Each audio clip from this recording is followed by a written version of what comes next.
അസ്സലാമു അലൈക്കും വറഹ്മത്തുള്ളാഹി വബറകാതുഹു. ഖുർആൻ പഠനം 1417, സൂറത്തുർ റഅദ് 38-39 സൂക്തങ്ങൾ. അഊദു ബില്ലാഹി മിനശ് ശൈത്വാനിർ റജീം. ബിസ്മില്ലാഹിർ റഹ്മാനിർ റഹീം. وَلَقَدْ أَرْسَلْنَا رُسُلًا مِّن قَبْلِكَ وَجَعَلْنَا لَهُمْ أَزْوَاجًا وَذُرِّيَّةً وَمَا كَانَ لِرَسُولٍ أَن يَأْتِيَ بِآيَةٍ إِلَّا بِإِذْنِ اللَّهِ لِكُلِّ أَجَلٍ كِتَابٌ يَمْحُو اللَّهُ مَا يَشَاءُ وَيُثْبِتُ وَعِندَهُ الكتاب. صدق الله العظيم. بسم الله والحمد لله والصلاة والسلام على سيدنا محمد وآله وصحبه ومن تبعهم بإحسان إلى يوم الدين. أما بعد. ولقد أرسلنا رسولا من قبلك. നിശ്ചയം അങ്ങേക്ക് മുമ്പ് നാം ധാരാളം പ്രവാചകന്മാരെ നിയോഗിച്ചിട്ടുണ്ട്. വജഅൽനാ ലഹും അസ്വാജൻ വദുർരിയതൻ. അവർക്കെല്ലാം ഭാര്യമാരെയും സന്താനങ്ങളെയും നിശ്ചയിക്കുകയും ചെയ്തിട്ടുണ്ട്. വമാ കാന ലിറസൂലിൻ. ഒരു പ്രവാചകനും പറ്റിയതല്ല അയ്യഅ്തിയ ബിആയത്തിൻ, ഒരു ദൃഷ്ടാന്തം കൊണ്ടുവരിക എന്നത് ഇല്ലാ ബിഇദ്നില്ലാഹ്, അല്ലാഹുവിന്റെ അനുമതിയോടെ അല്ലാതെ. ലികുല്ലി അജലിൻ കിതാബ്. ഓരോ അവധിക്കും ഓരോ പ്രമാണമുണ്ട്. യംഹുല്ലാഹു മാ യശാഉ. അല്ലാഹു തആല ഉദ്ദേശിക്കുന്നത് അവൻ മായ്ച്ചുകളയും. വയുസ്ബിതു. അവൻ ഉദ്ദേശിക്കുന്നത് അവൻ സ്ഥിരപ്പെടുത്തുകയും ചെയ്യും. വഇൻദഹു ഉമ്മുൽ കിതാബ്. അടിസ്ഥാന രേഖ അല്ലാഹുവിങ്കലുണ്ട് എന്ന് അല്ലാഹു തആല പറഞ്ഞു. നബി സല്ലല്ലാഹു അലൈഹി വസല്ലമ തങ്ങൾക്കെതിരിലുള്ള നിഷേധികളുടെ നിബിധങ്ങളെ നിരാകരിക്കാൻ അവർ മുന്നോട്ട് വെച്ചിട്ടുള്ള കാരണങ്ങളുടെ ഖണ്ഡനവും അവർ മുന്നോട്ട് വെക്കുന്ന പ്രതിരോധത്തിന്റെ ബുദ്ധിശൂന്യതയും അതേപോലെ തന്നെ യുക്തിരാഹിത്യവും ചൂണ്ടിക്കാണിക്കുകയാണ് അല്ലാഹു സുബ്ഹാനഹു വ തആല ഈ സൂക്തത്തിൽ പ്രധാനമായും. അവരുടെ ചില സന്ദേഹങ്ങൾക്കും സംശയങ്ങൾക്കുമുള്ള കൃത്യമായ ഉത്തരവും മറുപടിയും അല്ലാഹു ഇതിലൂടെ പഠിപ്പിക്കുകയും നബി സല്ലല്ലാഹു അലൈഹി വസല്ലം തങ്ങളുടെ ആധികാരികത ഒന്നുകൂടി അരക്കിട്ടുറപ്പിക്കുകയും ചെയ്യുന്നുണ്ട്. വലഖദ് അർസൽനാ റുസുലൻ മിൻ ഖബ്ലിക. തങ്ങളുടെ മുമ്പ് ധാരാളം പ്രവാചകന്മാരെ നാം നിയോഗിച്ചിട്ടുണ്ട്. വജഅൽനാ ലഹും അസ്വാജൻ വദുർരിയ. അവർക്ക് ഭാര്യമാരെയും സന്താനങ്ങളെയും നിശ്ചയിക്കുകയും ചെയ്തിട്ടുണ്ട് എന്ന് അല്ലാഹു സുബ്ഹാനഹു വ തആല പറഞ്ഞല്ലോ. എന്താണ് ഇങ്ങനെ പറയാനുള്ള കാരണം? നബി സല്ലല്ലാഹു അലൈഹി വസല്ലമ തങ്ങളുടെ പ്രവാചകത്വത്തെ നിരാകരിക്കാൻ, റസൂലുള്ളാഹി സ്വല്ലല്ലാഹു അലൈഹി വസല്ലമ തങ്ങൾ ദൈവദൂതനാണ് എന്ന് പറയുന്ന ആ വാദത്തെ നിഷേധിക്കാൻ മക്കത്തെ മുശ്രിക്കുകളും അതേപോലെ തന്നെ നബിതങ്ങളുടെ വിരോധികളായ യഹൂദി നസാറാക്കളുമൊക്കെ ഒളിഞ്ഞും തെളിഞ്ഞും പറഞ്ഞിരുന്ന ചില കാരണങ്ങൾ അല്ലാഹു തആല ചൂണ്ടിക്കാണിക്കുകയും അതിനുള്ള മറുപടി പറയുകയുമാണ് ഇവിടെ. ഒന്നാമതായി, റസൂലുള്ളാഹി സ്വല്ലല്ലാഹു അലൈഹി വസല്ലം തങ്ങൾക്ക് ധാരാളം ഭാര്യമാരുണ്ടായിരുന്നുവല്ലോ. 11 ഭാര്യമാർ ഒരേ സമയത്ത് റസൂലുള്ളാഹി സ്വല്ലല്ലാഹു അലൈഹി തങ്ങൾക്ക് ഉണ്ടാകുന്ന ഒരവസ്ഥ. അപ്പൊ കുറെ ഭാര്യമാരുണ്ടാകുമ്പോ ഈ ഭാര്യമാരെയൊക്കെ നോക്കി അതേപോലെ തന്നെ മക്കളെ നോക്കി അതുമായി ബന്ധപ്പെട്ട കാര്യങ്ങളൊക്കെ ശ്രദ്ധിച്ച് നടക്കുന്നയാൾക്ക് എങ്ങനെയാണ് ആരാധന നിർവഹിക്കാനും പ്രവാചകന്റെ ഡ്യൂട്ടി നിർവഹിക്കാനുമൊക്കെ നേരമുണ്ടാവുക? അതുകൊണ്ട് തന്നെ ഇങ്ങേര് പ്രവാചകരല്ല എന്നായിരുന്നു ശത്രുക്കളുടെ വാദത്തിന്റെ ഒരു ഭാഗം. രണ്ടാമത്തേത്, പ്രവാചകരാണെങ്കിൽ ഞങ്ങൾ ആവശ്യപ്പെടുന്ന ദൃഷ്ടാന്തങ്ങളും തെളിവുകളും ആ സ്പോട്ടിൽ തന്നെ അത് ഹാജരാക്കണ്ടേ, അത് കൊണ്ടുവരണ്ടേ? നാം ചോദിച്ച എത്രയെത്ര തെളിവുകൾ കൊണ്ടുവരാൻ നബി സല്ലല്ലാഹു അലൈഹി വസല്ലം തങ്ങൾ തയ്യാറായിട്ടില്ല. അതുകൊണ്ട് തന്നെ മുഹമ്മദ് നബി സല്ലല്ലാഹു അലൈഹി വസല്ലം പ്രവാചകരാണ് എന്ന വാദം ഉൾക്കൊള്ളാനും അംഗീകരിക്കാനും സാധിക്കില്ല. ഇതാണ് ഇവരുടെ വാദത്തിന്റെ ചുരുക്കം. എന്നാൽ ഈ രണ്ടു വാദത്തിന്റെയും മറുപടി അല്ലാഹു പറയാണ്. ഒന്നാമതായിട്ട് പറയുന്നത് ഇപ്പൊ എന്താണ്? നബിതങ്ങൾക്ക് ധാരാളം ഭാര്യമാരുണ്ടായി. അപ്പൊ ആ ഭാര്യമാരുള്ള സ്ഥിതിക്ക് അവരുടെ കാര്യങ്ങളൊക്കെ നോക്കി അവരുമായുള്ള ബന്ധപ്പെട്ട സുഖത്തിലും സന്തോഷത്തിലും കഴിയുന്നതിനിടയ്ക്ക് നബി എന്ന പണിയെടുക്കാൻ എവിടെയാ നേരം എന്നല്ലേ ചോദ്യം. അതിന്റെ മറുപടി ഇവർ പോലും പ്രവാചകന്മാരാണ് എന്ന് സമ്മതിക്കുകയും അംഗീകരിക്കുകയും ചെയ്യുന്ന മുൻകാലത്ത് കഴിഞ്ഞുപോയ നബിമാരുണ്ടല്ലോ. അവർക്കും ഇതുപോലെ ഭാര്യമാരും മക്കളുമൊക്കെ ഉണ്ടല്ലോ. എന്നിട്ട് അവരൊക്കെ പ്രവാചകന്മാരായി അംഗീകരിക്കുകയും നബിതങ്ങൾക്ക് മാത്രം അത്തരമൊരാനുകൂല്യം വകവെച്ചു കൊടുക്കാൻ പാടില്ല എന്ന് പറയുകയും ചെയ്യുന്നതിന്റെ ഇരട്ടത്താപ്പ് ചൂണ്ടിക്കാണിക്കുകയാണ് അല്ലാഹു സുബ്ഹാനഹു വ തആല. അതാണ് യഹൂദികൾ ഈ ആയത്തിറങ്ങാനുണ്ടായ പശ്ചാത്തലം സംബന്ധമായി യഹൂദികൾ അവർ പറഞ്ഞു, ഇന്ന ഹാദർ റജുല, ഈ ആൾ അഥവാ നബി സല്ലല്ലാഹു അലൈഹി വസല്ലം തങ്ങൾ, ലൈസ ലഹു ഹിമ്മത്തുൻ ഇല്ലാ ഫിൻ നിസാ, ഈ മുഹമ്മദ് നബിക്ക് സ്ത്രീകളുടെ കാര്യത്തിൽ മാത്രമാണ് ശ്രദ്ധ എന്ന് പറഞ്ഞു. ഫആബു അലൈഹി ദാലിക്, അതൊരു വല്ലാത്ത മോശമാണ്, ഒരു നബിക്ക് അങ്ങനെയൊന്നും പറ്റില്ല എന്നവർ പറഞ്ഞു. എന്നിട്ട് വഖാലു, അവർ പറയുകയാണ്, ലൗകാന കമാ യസ്ഉമു അന്നഹു റസൂലുള്ളാഹ്, മുഹമ്മദ് നബി വാദിക്കുന്നത് പോലെ അദ്ദേഹം പ്രവാചകരായിരുന്നുവെങ്കിൽ ലകാന മുസ്തഖലൻ ബിസ്സുഹുദി വതർക്കി ദുനിയ, പ്രപഞ്ചത്യാഗവും അതേപോലെ ദുനിയാവും ഉപേക്ഷിച്ച് അള്ളാഹുവിന്റെ കാര്യങ്ങളിലും മാത്രം ശ്രദ്ധിച്ച് നടക്കണമായിരുന്നുവല്ലോ. അങ്ങനെ ഉണ്ടായില്ലല്ലോ. അപ്പൊ അങ്ങനെ ഒരു സംശയം ഉന്നയിച്ചപ്പോ ഇമാം റാസി റളിയല്ലാഹു അൻഹു രേഖപ്പെടുത്താണ്, ഫഅജാബ അല്ലാഹു അസ്സ വജല്ല അൻ ഹാദിഹി ശുബ്ഹ വഅമ്മ അബൂഹു ബിഖൗലിഹി അസ്സ വജൽ, അള്ളാഹുവിന്റെ റസൂലിനെ അവർ ആക്ഷേപിക്കുകയും നബി സല്ലല്ലാഹു അലൈഹി വസല്ലം തങ്ങൾ പ്രവാചകനല്ലെന്ന് വാദിക്കാൻ അവർ കാരണം നിരത്തുകയും ചെയ്തതിന് അല്ലാഹു തആല മറുപടി പറയുകയാണ്. എന്താ മറുപടി? വലഖദ് അർസൽനാ റുസുലൻ മിൻ ഖബലിക, നബിയെ തങ്ങൾക്ക് മുമ്പ് ഞാൻ ധാരാളം ദൂതന്മാരെ പ്രവാചകന്മാരെ നിയോഗിച്ചിട്ടുണ്ട്. വജഅൽനാ ലഹും അസ്വാജൻ വദുർരിയ, അവർക്കൊക്കെ ഭാര്യമാരെയും സന്താനങ്ങളെയും നൽകുകയും ചെയ്തിട്ടുണ്ട്. അപ്പൊ കുറെ മക്കളുണ്ടായി, കുറെ ഭാര്യമാരുണ്ടായി, അതുകൊണ്ട് പ്രവാചകനാകാൻ പറ്റില്ല എന്ന യഹൂദികളുടെ വാദം, ആ വാദം നിലനിൽക്കുന്നതല്ല. കാരണം അവര് പ്രവാചകന്മാരാണെന്ന് സമ്മതിക്കുന്ന പലരും കഴിഞ്ഞുപോയിട്ടുണ്ടല്ലോ. ഇപ്പൊ കിങ് ഡേവിഡ് എന്ന് പറയുന്ന ദാവൂദ് നബി അലൈഹിസ്സലാം, കിങ് സോളമൻ എന്ന് പറയുന്ന സുലൈമാൻ നബി അലൈഹിസ്സലാം, ഇവരൊക്കെ പ്രവാചകന്മാരാണല്ലോ. പ്രവാചകന്മാരാണെന്ന് ആരും അംഗീകരിക്കുന്നു, ഈ യഹൂദികളും അംഗീകരിക്കുന്നു. നബി തങ്ങൾ പ്രവാചകരല്ല എന്നതിന് ഇങ്ങനത്തെ ഒരു ദുർന്യായം പറഞ്ഞ യഹൂദികൾ ആരംഗീകരിക്കുന്നു? കിങ് ഡേവിഡിനെ അംഗീകരിക്കുന്നു, കിങ് സോളമൻ അംഗീകരിക്കുന്നു, ദാവൂദ് നബി അലൈഹി ഇസ്ലാമിനെ അംഗീകരിക്കുന്നു, അതേപോലെ തന്നെ സുലൈമാൻ നബി അലൈഹി ഇസ്ലാമിനെ അംഗീകരിക്കുന്നു. എന്നാൽ അവരുടെയൊക്കെ ഭാര്യമാരുടെ എണ്ണം എത്രയാ? റാസി ഇമാം റളിയല്ലാഹു അൻഹു രേഖപ്പെടുത്താണ്, ഫഇന്നഹു ഖദ് കാന ലി സുലൈമാൻ അലൈഹിസ്സലാം 300 ഇംറാത്തിൻ ഹുറ, 300 സ്വതന്ത്ര സ്ത്രീകളും 700 ഇംറാത്തിൻ സുർരിയ, 700 അടിമ സ്ത്രീകളും ഉണ്ടായിരുന്നു ബഹുമാനപ്പെട്ട സുലൈമാൻ നബി അലൈഹിസ്സലാമിന്. ഫലം യഖദഹ ദാലിക ഫീ നുബുവത്തിഹി, അതുകൊണ്ട് സുലൈമാൻ നബി അലൈഹി ഇസ്ലാം നബി അല്ലാതാവുന്നില്ല എന്ന് നിങ്ങൾ സമ്മതിക്കുന്നുണ്ടല്ലോ. 300 ഭാര്യമാരുണ്ടായിരുന്നു സുലൈമാൻ നബി അലൈഹി ഇസ്ലാമിന്, 700 അടിമ സ്ത്രീകളുണ്ടായിരുന്നു. ഇവരുമായൊക്കെ ശാരീരിക ബന്ധം പുലർത്താനുള്ള അവസരവും സന്ദർഭവും സുലൈമാൻ നബി അലൈഹി ഇസ്ലാം കണ്ടെത്തുകയും ചെയ്തിരുന്നു. അവിടെയാണ് 11 ഭാര്യമാരുള്ള നബി സല്ലല്ലാഹു അലൈഹി വസല്ലം തങ്ങളെ നോക്കിയിട്ട് യഹൂദികൾ എന്തു പറയണത്? ഇങ്ങർക്ക് കുറെ ഭാര്യമാരാണ്, അതുകൊണ്ട് തന്നെ അവരെ കാര്യം നോക്കാനേ സമയം ഉണ്ടാവുള്ളൂ, അള്ളാഹുവിന് ഇബാദത്ത് എടുക്കാൻ നേരല്ല എന്ന് പറയുന്നതെങ്കിൽ അത് എന്തുമാത്രം ബുദ്ധിശൂന്യതയാണ്. കിങ് സോളമൻ പ്രവാചകരാണ് എന്നിവർ അംഗീകരിക്കുകയും ചെയ്യുന്നു. സുലൈമാൻ നബി അലൈഹി ഇസ്ലാമിനാണെങ്കിൽ ഇത്ര ഭാര്യമാരും അതേപോലെ തന്നെ അടിമ സ്ത്രീകളുണ്ട്. അതേപോലെ വക്കാനലി അബീഹി ദാവൂദ് അലൈഹി ഇസ്ലാം മിഅത്തുംറഅ, ആ സുലൈമാൻ നബി അലൈഹി ഇസ്ലാമിന്റെ വാപ്പയായ ദാവൂദ് നബി അലൈഹി ഇസ്ലാമിന് 100 ഭാര്യമാരുണ്ടായിരുന്നു. എന്നിട്ട് ഫലം യഖദഹ ദാലിക അയ്ദൻ ഫി നുബുവത്തിഹി, ദാവൂദ് നബി അലൈഹി ഇസ്ലാമിന് നബിയാവാൻ പറ്റില്ല എന്നിവർ പറഞ്ഞില്ലല്ലോ. അപ്പൊ ഫകൈഫ യഈബൂന അലൈക ദാലിക, നബിയെ തങ്ങളുടെ പേരിൽ ഈ കാരണം പറഞ്ഞ് അവരെങ്ങനെയാണ് ആക്ഷേപിക്കുക? വജഅലൂനഹു ഖാദിഹൻ ഫീ നുബുവത്തിക, ഇത് തങ്ങളുടെ പ്രവാചകത്വത്തിന്റെ നിരാകരണത്തിന് കാരണമാണ് എന്ന് അവരെങ്ങനെയാണ് പറയുക? അങ്ങനെ പറയാനുള്ള ഒരു ന്യായവുമില്ല. ഇതാണ് ഏറ്റവും പ്രധാനപ്പെട്ട അതിന്റെ മറുപടി. അപ്പോ പ്രവാചകന്മാർക്ക് ധാരാളം ഭാര്യമാരുണ്ടാവുക, സന്താനങ്ങൾ ഉണ്ടാവുക എന്ന പ്രോസസ്സ് പണ്ടും നിലനിൽക്കുന്നുണ്ട്.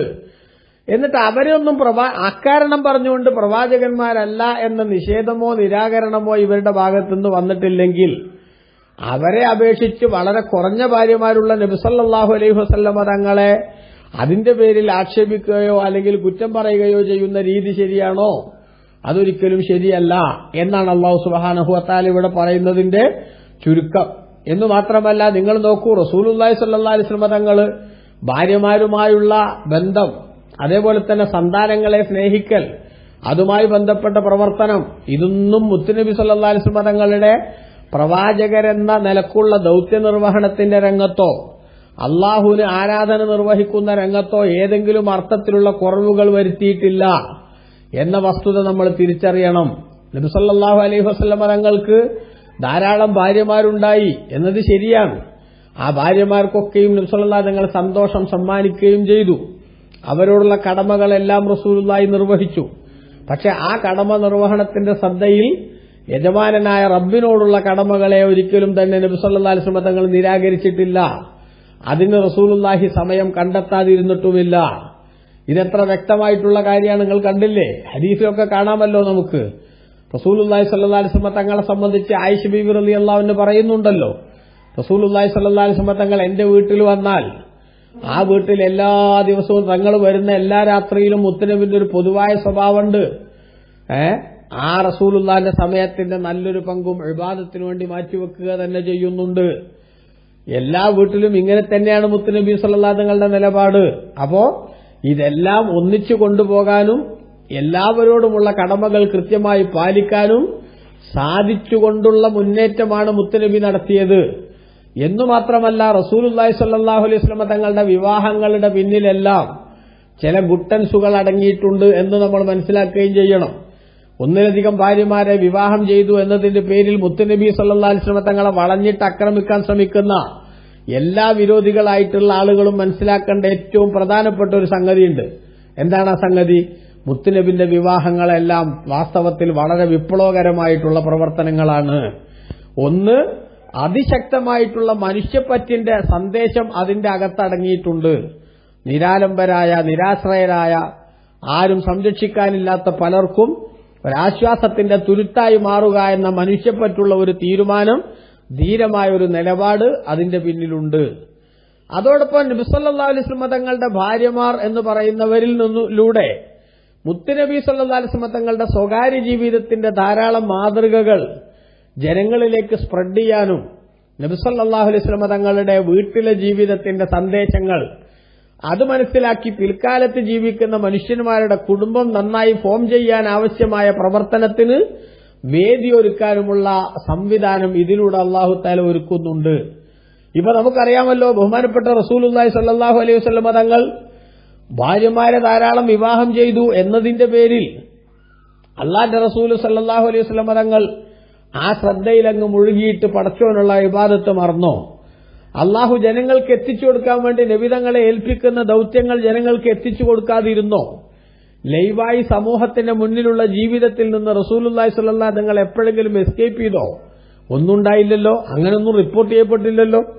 എന്നു മാത്രമല്ല, എല്ലാം ഒന്നിച്ചു കൊണ്ടുപോകുന്നതിൽ മുത്തുനബി സ്വല്ലല്ലാഹു അലൈഹി തങ്ങൾ വിജയിക്കുകയും അവിടുത്തെ ഉമ്മത്തിനെ അவ்விധം നബി സല്ലല്ലാഹു അലൈഹി തങ്ങൾ പരിശീലിപ്പിക്കുകയും ചെയ്തു എന്നല്ലേ ഇസ്ലാമിക ചരിത്രം? ഇവ നിങ്ങൾ നോക്കൂ, ഒരൊറ്റ ഉദാഹരണം ഞാൻ പറയാം. നബി സല്ലല്ലാഹു അലൈഹി വസല്ലം തങ്ങളുടെ വീട്ടിൽ വന്ന് സഹാബിമാരുടെ കൂട്ടത്തിൽ ചിലർ മുത്തുനബിന്റെ രാത്രിയിലുള്ള ആരാധനയുടെ സ്വഭാവത്തെ സംബന്ധിച്ചൊക്കെ ചോദിച്ചൊരു ഹദീസുണ്ട്. ആ ഹദീസ് പലപ്പോഴും നമ്മൾ കേട്ടിട്ടുണ്ടാകും. ആ ഹദീസിൽ നബി സല്ലല്ലാഹു അലൈഹി തങ്ങളുടെ ഭാര്യമാര് വിശദീകരിച്ചു കൊടുത്തു, റസൂലുള്ളാഹി ഞങ്ങളുമായി ബന്ധപ്പെടുകയും ഞങ്ങളുമായി ഒന്നിച്ച് കഴിയുകയും ഒക്കെ ചെയ്യും.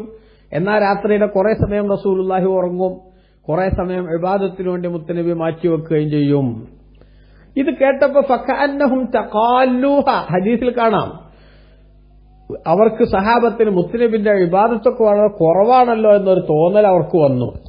ആക്ഷേപാർഹമായിട്ടല്ല, റസൂലുള്ളാഹി സ്വല്ലല്ലാഹു അലൈഹി തങ്ങൾക്ക് ഇബാദത്ത് കുറവുണ്ടോ എന്ന തോന്നൽ വന്നു. പക്ഷെ അവരുടനെ തന്നെ അതിന് പരിഹാരവും കണ്ടു. എന്താ പരിഹാരം?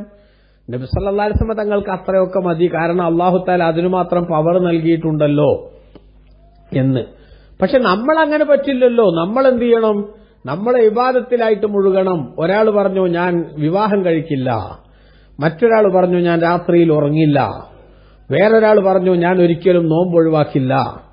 അങ്ങനെ ചില പ്രത്യേക ആരാധനകളിൽ ഞങ്ങൾ ശ്രദ്ധ കേന്ദ്രീകരിച്ചുകൊണ്ട് ആരാധനയ്ക്ക് വേണ്ടി ടൈം സ്പെൻഡ് ചെയ്യും എന്ന വിധത്തിൽ അവർ തീരുമാനമെടുത്ത് പിരിഞ്ഞു. ആ വിവരം ഭാര്യമാര് റസൂലുള്ളാഹി വന്നപ്പോൾ പറഞ്ഞു. നബിതങ്ങൾ അവരുൾക്കൊള്ളുന്ന സദസ്സിൽ നബി സല്ലല്ലാഹു അലൈഹി വസല്ലം തങ്ങൾ അവരുടെ നിലപാടിന്റെ അപകടം ചൂണ്ടിക്കാണിച്ചു. എന്നിട്ട് മുത്തുനബി പറഞ്ഞു, നിങ്ങളുടെ കൂട്ടത്തിൽ ഏറ്റവും ഭക്തൻ, അള്ളാഹുവിനെ ഏറ്റവും കൂടുതൽ ഭയപ്പെടുന്നയാൾ ഞാനാകുന്നു. എന്റെ അത്ര പടച്ചോനെ പേടിക്കുന്ന ആൾക്കാരല്ല നിങ്ങളെ കൂട്ടത്തിൽ ആരും. എന്നാ ഞാൻ അമ്മ അനഫാത്തജുന്നിസ, ഞാൻ കല്യാണം കഴിച്ചിട്ടുണ്ട്, അതേപോലെ തന്നെ ഞാൻ ഉറങ്ങുന്നുണ്ട്, ഞാൻ നോമ്പ് എടുക്കുന്നുണ്ട്, നോമ്പില്ലാത്ത ദിവസങ്ങളുണ്ട്. അതാണ് എന്റെ ചര്യ. ഈ ചര്യയാണ് നിങ്ങൾ മുറുകെ പിടിക്കേണ്ടത് എന്ന് പറഞ്ഞാൽ ബാലൻസ് കീപ്പ് ചെയ്തു പോകാൻ ആവശ്യമായിട്ടുള്ള നിർദ്ദേശങ്ങൾ മുത്തുനബി നൽകുകയാണ്. എങ്ങനെയാണ് ബാലൻസ് കീപ്പ് ചെയ്ത് മുന്നോട്ട് പോകേണ്ടത് ഒരു മനുഷ്യൻ എന്നതിന് ആവശ്യമായിട്ടുള്ള കൃത്യമായ മാതൃക മുത്തുനബിയിൽ നിന്ന് പകർന്നു കിട്ടാനുള്ള സംവിധാനമാണ് ഇവിടെ ഒരുക്കപ്പെട്ടത്. അതുകൊണ്ട് ഒന്നിലധികം ഭാര്യമാരുണ്ട് എന്നത് മുത്തുനബിക്ക് ഒരിക്കലും തന്നെ അപമാനമല്ല, മറിച്ച് അവിടത്തേക്ക് വലിയ അഭിമാനവും അതോടൊപ്പം തന്നെ ഒരുപാട് വിപ്ലവകരമായ സന്ദേശങ്ങളിലേക്ക് വിരൽ ചൂണ്ടുന്നതുമാണ് എന്നാണ് ഇവിടെ രേഖപ്പെടുത്തുന്ന ഏറ്റവും പ്രധാനപ്പെട്ട ഒരു സംഗതി. അപ്പൊ ഒന്നാമത്തെ വലഖദ് അർസൽനാ റുസുലൻ മിൻ ഖബ്ലിക, തങ്ങൾക്ക് മുമ്പ് നാം ധാരാളം ദൂതന്മാരെ നിയോഗിച്ചിട്ടുണ്ട്. വജഅൽനാ ലഹും അസ്വാജൻ വദുർരിയ, അവർക്ക് സന്താനങ്ങളെയും അതേപോലെ തന്നെ ഭാര്യമാരെയും നൽകുകയും ചെയ്തിട്ടുണ്ട്. അതുപോലെ തങ്ങൾക്കും ഭാര്യമാരെ നൽകി, സന്താനങ്ങളെ നൽകി. ഇതൊരിക്കലും എന്തല്ല തങ്ങളുടെ ജീവിതത്തിൽ പ്രവാചകരാകുന്നതിനൊരു തടസ്സമുള്ള സംഗതിയല്ല. മുമ്പ് പലർക്കും ഇതേപോലെ നൽകിയപ്പോൾ അല്ലെങ്കിൽ ഇതിനേക്കാൾ നൽകിയിട്ട് അവരൊന്നും സന്താനങ്ങളായി കാണുന്ന, അവരെ പ്രവാചകന്മാരായി കാണുന്നതിൽ ഇവർക്ക് ഒട്ടും വിഷമം തോന്നിയിട്ടില്ല. അപ്പൊ തങ്ങളോട് അവർ ഇരട്ടത്താപ്പാണ് കാണിക്കുന്നത് എന്നാണ് മറുപടിയുടെ ചുരുക്കം. ഇനി രണ്ടാമത്തെ വിഷയം എന്താ? മക്കത്തെ മുശ്രിക്ക് നബി സല്ലല്ലാഹു അലൈഹി വസല്ലം തങ്ങളുടെ മുന്നിൽ വെച്ച പ്രധാനപ്പെട്ട ഒരു സംഗതിയാണ് റസൂലുള്ളാഹിയെ നിരാകരിക്കാനും പ്രവാചകരല്ല എന്ന് വാദിക്കാനും അവർ കൊണ്ടുവന്ന തെളിവായിരുന്നു. പ്രവാചകരാണെങ്കിൽ ഞങ്ങൾ ആവശ്യപ്പെടുന്ന ഏത് അമാനുഷിക സിദ്ധിയും സ്പോട്ടിൽ കാണിച്ചു തരണ്ടേ? ഞങ്ങൾ എന്തൊക്കെ ആവശ്യപ്പെട്ടു? സൂറത്തുൽ ഇസ്രായിൽ അല്ലാഹു സുബ്ഹാനഹു വ തആല പറഞ്ഞത് അവരുടെ ആവശ്യങ്ങൾ ഉന്നയിച്ച് നേരത്തെ നമ്മൾ പലവട്ടം പറഞ്ഞിട്ടുണ്ട് അല്ലേ? സ്വർണത്തിന്റെ വീടുണ്ടാകണം തങ്ങൾക്ക്, തങ്ങൾ ആകാശത്തേക്ക് തന്നെ കയറിപ്പോണത് ഞങ്ങൾ കാണണം, എന്നിട്ട് കയറിപ്പോയി ആകാശത്തെത്തിയതിന് രേഖയായിട്ട് ഞങ്ങൾക്ക് വായിക്കാൻ പറ്റിയൊരു ഗ്രന്ഥം അവിടുന്ന് കൊണ്ടുവന്ന് തരണം. ഇങ്ങനെ തുടങ്ങിയിട്ട് ഭൂമിയിൽ തോട്ടങ്ങളും ആ തോട്ടങ്ങൾക്കിടയിലൂടെ അരുവികളൊക്കെ നിങ്ങൾക്ക് ഇങ്ങനെ ഉണ്ടായതായിട്ട് കാണണം. ഇങ്ങനെ തുടങ്ങി പല സംഗതികളും ആവശ്യപ്പെട്ടു. ആ സംഗതികളൊക്കെ ആവശ്യപ്പെട്ടിട്ട് റസൂലുള്ളാഹി സ്വല്ലല്ലാഹു അലൈഹി വസല്ലം അതിനോടൊന്നും പ്രതികരിച്ചില്ല. അപ്പൊ അവര് പറയണത് പ്രവാചകരാണെങ്കിൽ ഈ ചോദിച്ച അപ്പൊ തന്നെ സ്പോട്ടിൽ തെളിവ് കാണിക്കണ്ടേ? ആ കാണിക്കണ്ടേ എന്ന് ചോദിക്കുന്നതിന്റെ മറുപടിയാണ് അല്ലാഹു സുബ്ഹാനഹു വ തആല ഇനി പറയുന്നത്, വമാ കാന ലി റസൂലിൻ, ഒരു ദൂതനും ഒരു പ്രവാചകനും പറ്റിയതല്ല എത്തിയബിയായത്തിനൊരു ദൃഷ്ടാന്തം കൊണ്ടുവരൽ ഇല്ലാ ബിഇദ്നില്ലാഹ്, അള്ളാഹുവിന്റെ അനുവാദത്തോടെ അല്ലാതെ. കേട്ടോ, പ്രവാചകന്മാർ അവരുടെ സ്വയം കഴിവുകൊണ്ടല്ല ഒരു തെളിവും കാണിക്കുന്നത്, പടച്ചവന്റെ അനുവാദത്തോടെയാണ്. അതുകൊണ്ട് ഒരു തെളിവ് ഒരു സമയത്ത് പ്രകടമാക്കുന്നതിലാണോ പ്രകടമാക്കാതിരിക്കുന്നതിലാണോ സമൂഹത്തിന്റെ നന്മ എന്ന് തീരുമാനിക്കുന്ന ഫൈനൽ അതോറിറ്റി അള്ളാഹുവാണ്. അള്ളാഹു അനുവദിച്ചാൽ ഏത് തെളിവും അമ്പിയാക്കൾക്ക് കൊണ്ടുവരാൻ സാധിക്കും. എന്നാൽ പടച്ചവന്റെ പെർമിഷൻ ഇല്ലാതെ ഒരു തെളിവും അവർ കൊണ്ടുവരികയും ഇല്ല. കാരണം ലിക്കുല്ലി അജലിൻ കിതാബ്, ഓരോ അവധിക്കും ഓരോ പ്രമാണമുണ്ട് എന്ന് പറഞ്ഞാൽ ഇവിടെ നടക്കുന്ന എല്ലാ സംഗതികളും പടച്ച തമ്പുരാന്റെ തീരുമാനത്തിന്റെയും അവന്റെ ഉദ്ദേശത്തിന്റെയും അടിസ്ഥാനത്തിലാണ് നടക്കുന്നത്. ഇങ്ങനെ യാതൊരു കൺട്രോളും ഇല്ലാതെ യാതൊരു തീരുമാനവും ഇല്ലാതെ തോന്നിയതുപോലെയൊക്കെ നടക്കുന്ന ഒരു സംവിധാനമല്ല ഇവിടെ ഉള്ളത് എന്ന് അല്ലാഹു സുബ്ഹാനഹു വ തആല അതിന് മറുപടി പറഞ്ഞു.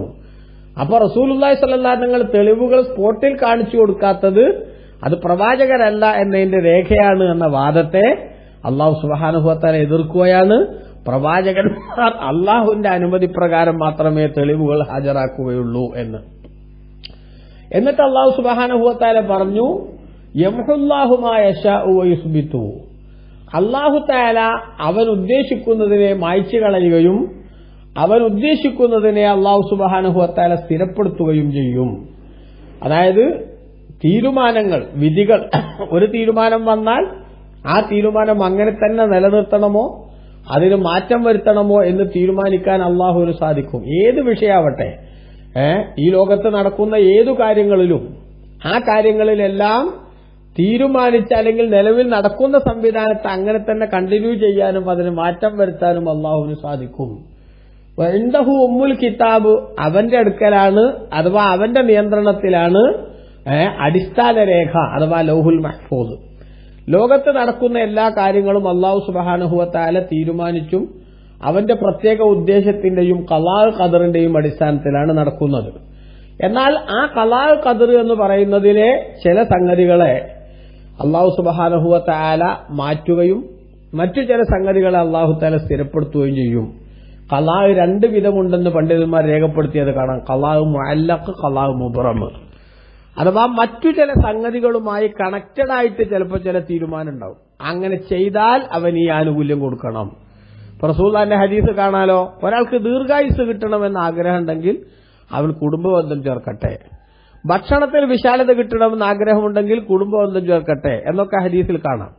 നന്മ വർദ്ധിപ്പിച്ചാൽ എന്താവും? അല്ലാഹു തആല നമുക്ക് സമൃദ്ധി തരും.